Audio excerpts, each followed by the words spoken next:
Hello, everybody. This is another presentation brought to you by Generation Care, one of the services under the umbrella of the Better Health Generation. My name is Malcolm Choate. I am the CEO of Generation Care.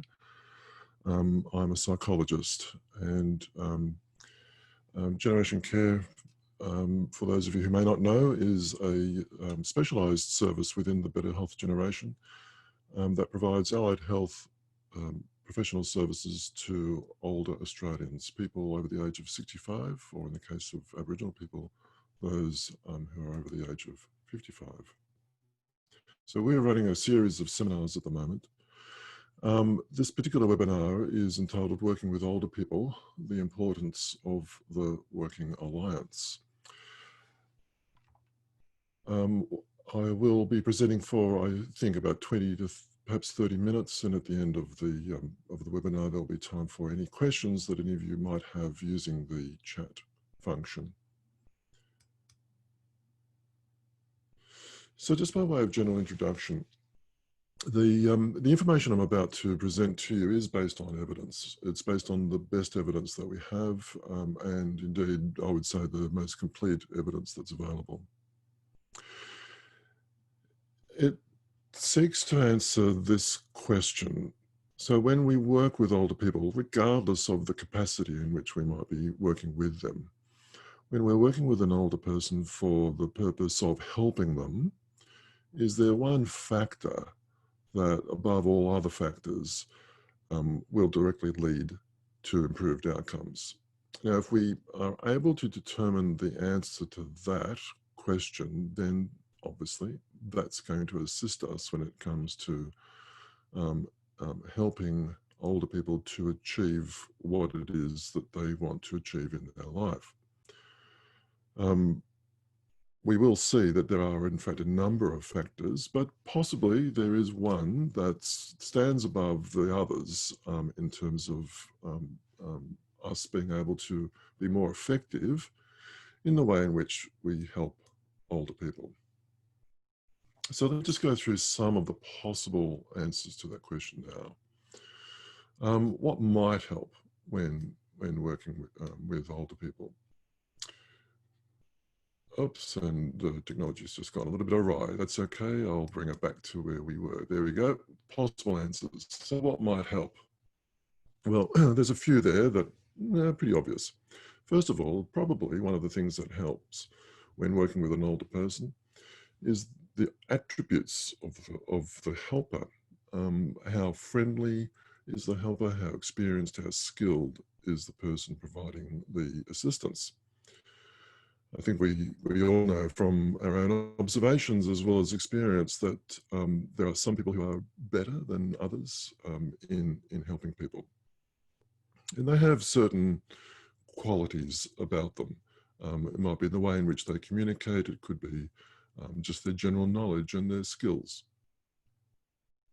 But it's not just all about the helper, of course. It could also be the attributes of the person being helped, in this case, the attributes of the older person themselves. We also, I think, know from experience that there are some people who are easier to help than others. So there we're talking about things like personality. We're also talking about levels of motivation. And there's other qualities or attributes as well, including the extent to which someone might have a type of impairment. Not always, of course. Some of the most impaired people I know have been helped the most and have achieved all sorts of outcomes. So it's not about the disability, in fact, really. It's more about personal qualities, I think, of the person being helped, in this case, the older person. There's a lot to do with the context as well, and this will vary considerably. To do with outside prevailing circumstances. So, for instance, an older person who is in the midst of grieving because of very recent loss of a loved one, they're going to find it more difficult to be helped. They can be helped, don't get me wrong, it is possible, but it's going to be, that context is going to make it more difficult for them. And that's just one contextual example that I can think of. There are many. So we don't just look at the person alone, we also look at the surrounding circumstances. And with those surrounding circumstances, we can also think of support. What is the type of support the older person is receiving? If they've got strong family connections and they're getting support from their loved ones, and they've got good support from other people, other carers, medical professionals, allied health professionals, etc. If they have that, if they're embedded in that network of support, then it's more likely that those things will contribute overall to that older person being helped. So all of these answers that I've put forward will contribute to the overall assistance of an older person. And I've said that the factors could be considered as either being intrinsic or extrinsic. In other words, they're either within the individual, whether it's an attribute of the helper or of the person being helped, or they're outside, they're extrinsic. They're to do with the support, and they're to do with the context within which the older person is being helped. And there's no doubt that all of these things will contribute to the likelihood of better outcomes for an older person. And so when we're dealing with older people, we need to consider all of these factors, these intrinsic and extrinsic factors. But as important as they may be, there's probably one other factor that is even more important when doing work of a helping nature with older people. Indeed, it's probably something that's going to be helpful when helping anyone of any age.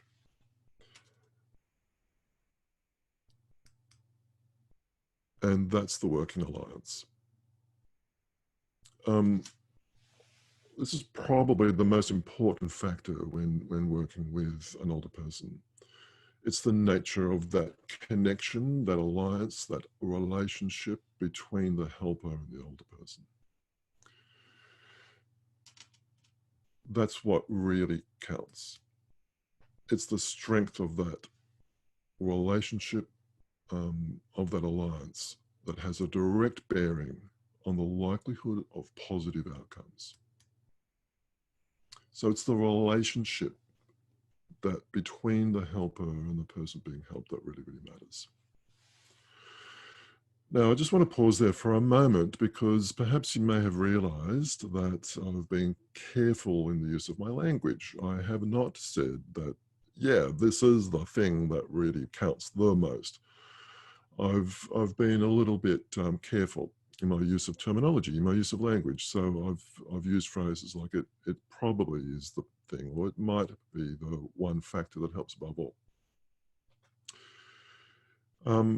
And the reason I've said that, I've used those expressions, is that whilst there is evidence to support what it is I'm saying, the evidence is strong in some fields, and we'll come to that in a moment. But in terms of the helping of older people, whilst there is some evidence, it's still an area that's being explored.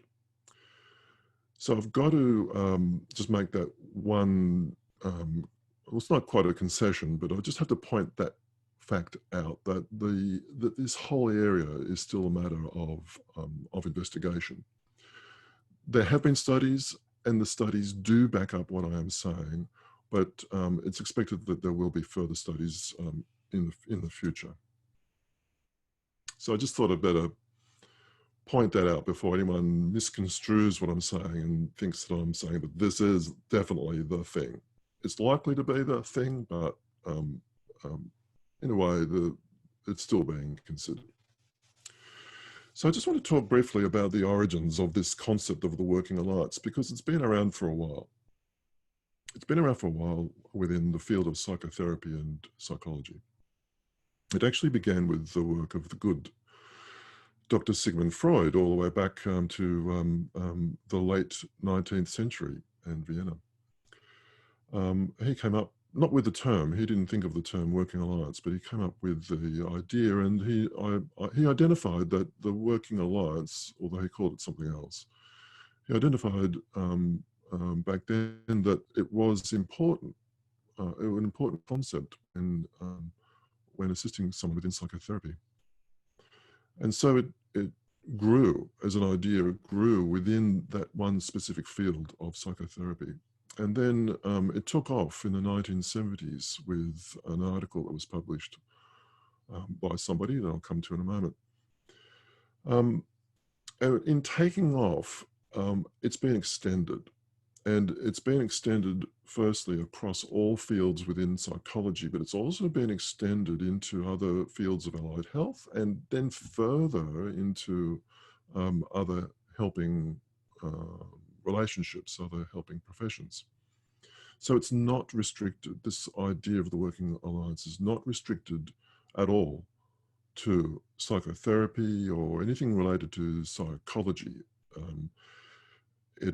It belongs to occupational therapy, physiotherapy, speech pathology, but it also belongs to other types of helping relationships. For example, and just as one example, it belongs to the relationship between an unemployed person and an employment consultant, or someone who's helping that person to obtain work. And as I've already mentioned, there have been some studies to establish that the working alliance is relevant in the field of aged care between various types of workers and elderly people. There just needs to be a helping relationship. That's the important bit. If it's a helping relationship, then the working alliance is likely to be an important factor. So, what is the working alliance? I mentioned a moment ago about an article that was published in the 1970s. I think it was published in 1974. It was published by somebody by the name of Edwin Borden. And for those of you who are interested, if you want to Google Working Alliance and Borden, you can actually read the study for yourself. And you'll also see that if you look up Google Scholar, that it has been referenced many, many, many times. It's one of the most referenced articles you'll find. It's one of those classics in the field. So Edward Borden, who wrote this study, conceptualized the working alliance as consisting of three factors. He said that it consisted of goals, tasks, and the bond. And we'll go through each one of these in turn from top to bottom. And as I go through these three factors, goals, tasks, and the bond, what I'd like for you to be doing is to be thinking about, firstly, how this may already be used by you in whatever work that you're doing. And indeed, you might find, well, yeah, this is just common sense. And it is. As we go through this, you'll see that it just makes sense. It's common sense. The second thing I want you to do is to think about, well, okay, I might already be doing this. How can I develop it? How can I enhance it? How can I do more of this? If this is what works, how can I do more of it to achieve better results with people? So we'll start with goals. Now, I could speak, well, maybe not for hours, but I could speak for a relatively long time just on the topic of goals and what constitutes an appropriate or suitable goal and how goals should be reached, etc. I won't do that now. I'll just make a general assumption that we know what we're talking about when we're talking about goals. Within this concept of the working alliance, with goals, there needs to be an agreement on those goals. So And this sort of like fits, doesn't it, with the work that we do with older people, this collaborative, client-centered work that we all do. That within that work, there needs to be an agreement between the person being helped and the helper about what are the most beneficial, the most appropriate goals, with, of course, the older person having, as it were, the last say. The older person determining for themselves, with whatever assistance may be needed, what those goals are. We need to be quite specific. We need to be specific about the objectives that the older person, the helper, wants to achieve. There's got this concept of being on the same page, quote unquote, a very hackneyed phrase, but I thought I would use it. But are they together? Do they agree on what the goals are? And as soon as you have that agreement on goals that have been collaboratively reached, then fantastic. You can forge ahead. You can move ahead. That's what we're after. So that was the first of the three concepts. The second was tasks. So the tasks are the steps that are going to be taken to achieve the goals. The goals are up here. The tasks are those steps, like climbing a ladder, doing one thing after the other to achieve the goals. Again, these series of tasks, they need to be worked out and collaboratively agreed upon between the helper and the person being helped. And it's what's the helper going to do, and what's the older person going to do to achieve the goal. So the tasks are done by everybody in the relationship, not just by one. So when we are helping older people, and if we are with the older person setting tasks, it's not about setting out a whole range of different activities or tasks that the older person alone is to do. It's not like setting homework. We're not teachers. It's got to be more than that. Yeah, sure. Some of the activities to achieve the goals need to be the things that the older person will do. But some of them have to be the things that we, the helper, are going to do. We're involved in this as much as the older person. Now, the split between the tasks that are assigned to us and the tasks that are assigned to the older person, that all depends. That all depends on the circumstances, on the tasks themselves, on the goals, on what's been discussed between the helper and the older person. But there needs to be that split.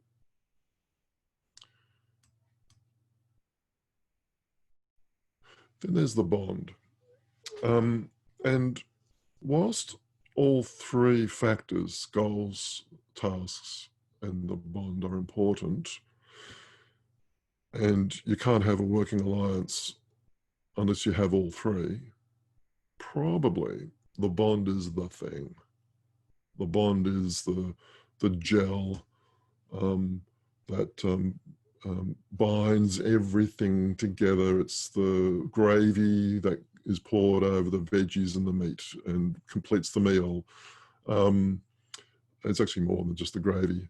But anyway, it's very, very important. That's what I'm trying to say here. It's really, really important. So what is the bond?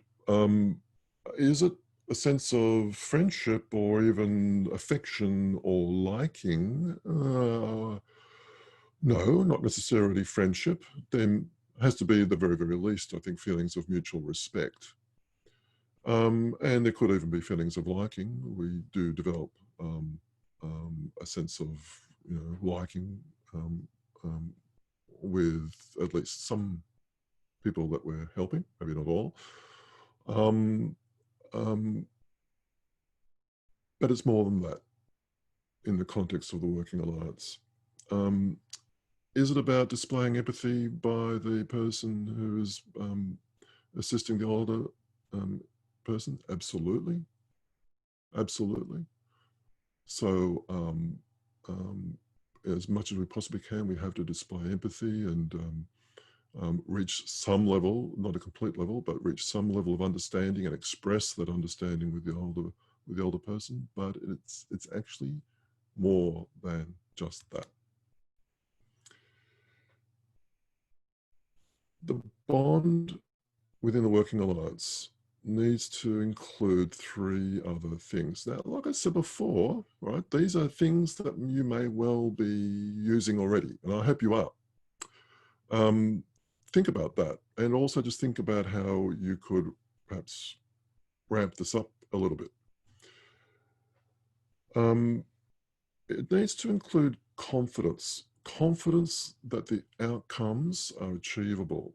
Confidence that the goals will be met. Confidence that the tasks can be conducted, carried out, and achieved. And that confidence has to come from us, the helpers. And it's got to be a confidence that is then experienced by the person being helped in this concept, or in this context rather, the older person. They've got to feel it. They have to feel that level of confidence. Yep, I can do this, or this can be done, this can be achieved. The bond also needs to include a sense of optimism or hope. Hope is such an important factor in the working alliance, as it is with any type of helping relationship. We need, in everything that we do, in everything that we say, we need to express a sense of optimism or hope. And it's not blind optimism. It's not this fanciful hope either. It has to be realistic, but nonetheless, we need to be hopeful in everything that we do. And thirdly, we need to provide consistent and regular expressions of commitment. And in providing expressions of commitment, of course, it's not just about what it is that we say, although that's important, it's also about what it is that we do. So if we say to someone, for instance, I will see you at this place at this date at this time, by golly, we are going to be at that place at that date at that time, because that, being punctual, for example, is an expression of commitment. And we can express our commitment in so many other ways, by what we say and by what we do. By the way, I did not just come up with these three factors that make the bond what it is. This comes from research. So there have been studies that have looked into the bond and that concept within the working alliance, and consistently the research tells us that insofar as the bond is concerned, the bond between the helper and the older person, it's these three things: confidence that the outcomes can be achieved, optimism, and expressions of commitment. Those three things are the factors that count. So let's sort of like start drawing this together. What steps can we take from now on when helping an older person to help them even more? Firstly, we can identify with them realistic goals. Be very specific about it. Write them down. Nothing better than writing them down somewhere. Identify what are these goals? What are the things that the older person wants to achieve? Identify them.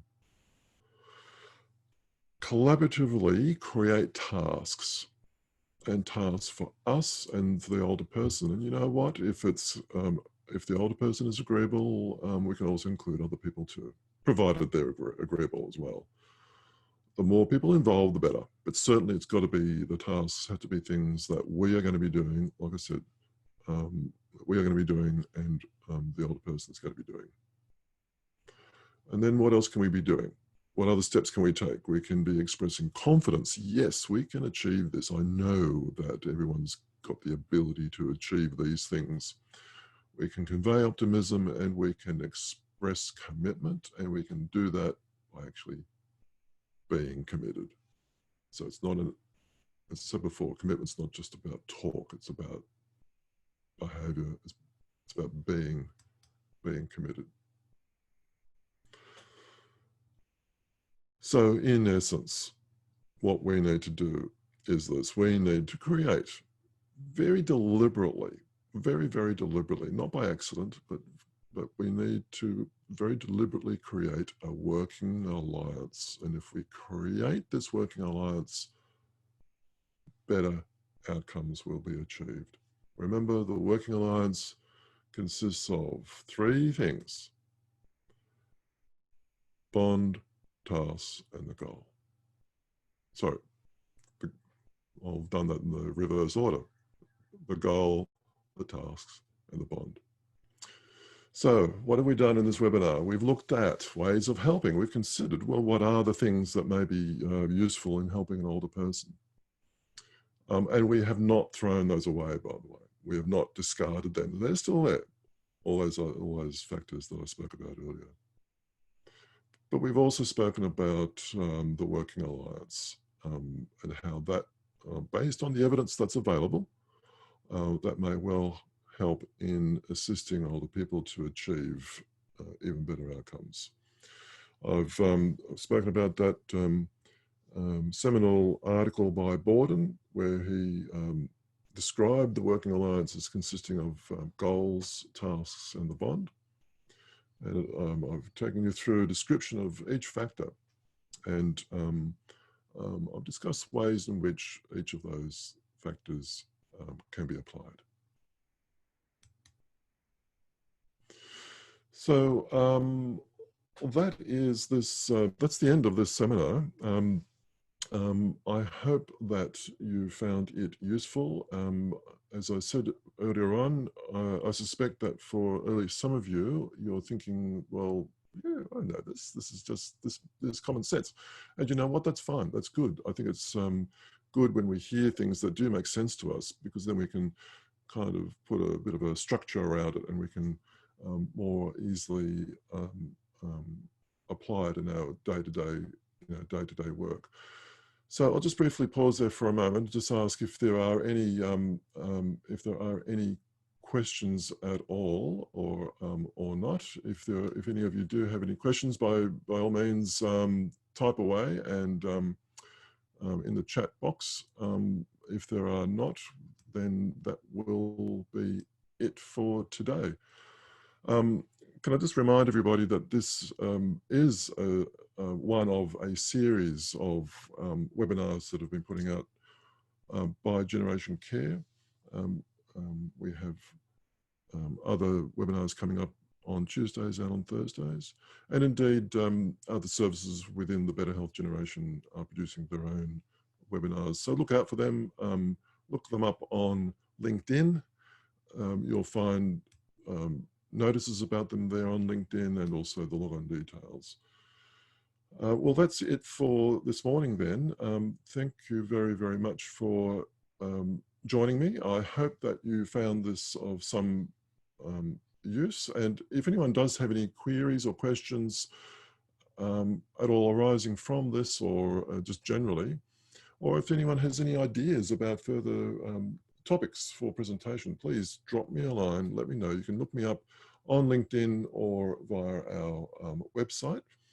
But for now, thank you again for joining me, and I hope you have a good day. All the very best. Bye-bye.